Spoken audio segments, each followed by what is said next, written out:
Good morning. Welcome to BHC Today on this Friday, December the 18th, just 1 week before Christmas.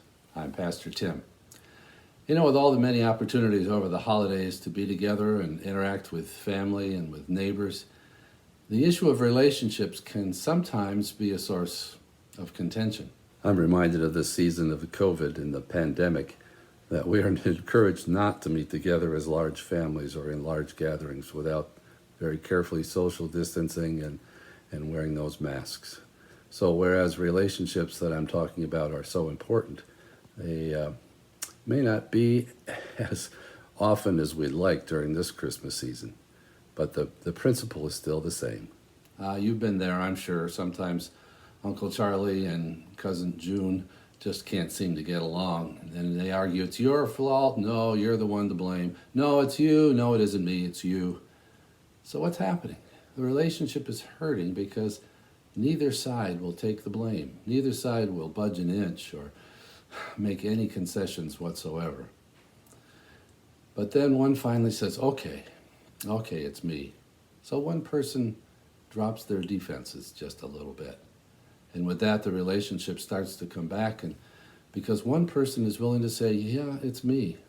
One person is able or willing to make himself or herself vulnerable, and then the relationship is restored.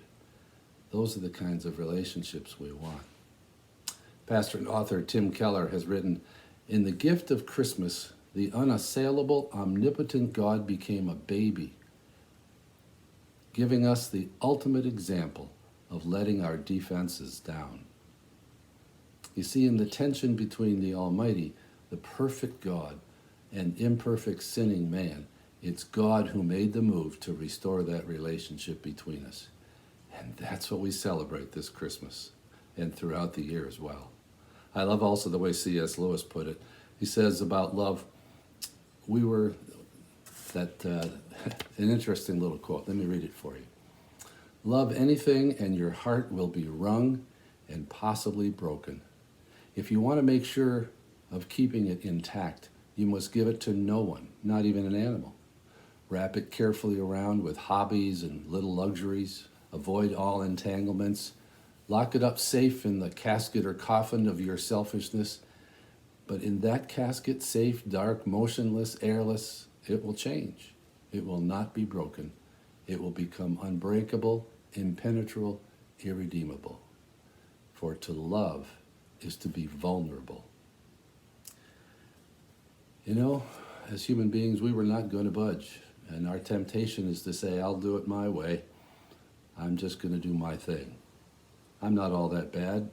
Or, man, I'm so bad. How in the world could God ever love me? But you see, God is the one who took the initiative to become vulnerable for intimacy with us. That's the God of love.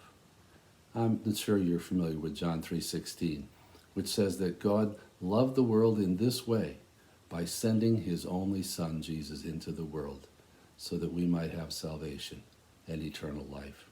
That's a little bit of a translation bump, but it indeed carries that concept that the very love that we needed to break that break in our relationship came by God sending his Son. So enjoy this relationship with him this Christmas, and let's celebrate it together. God bless you, and have a great day.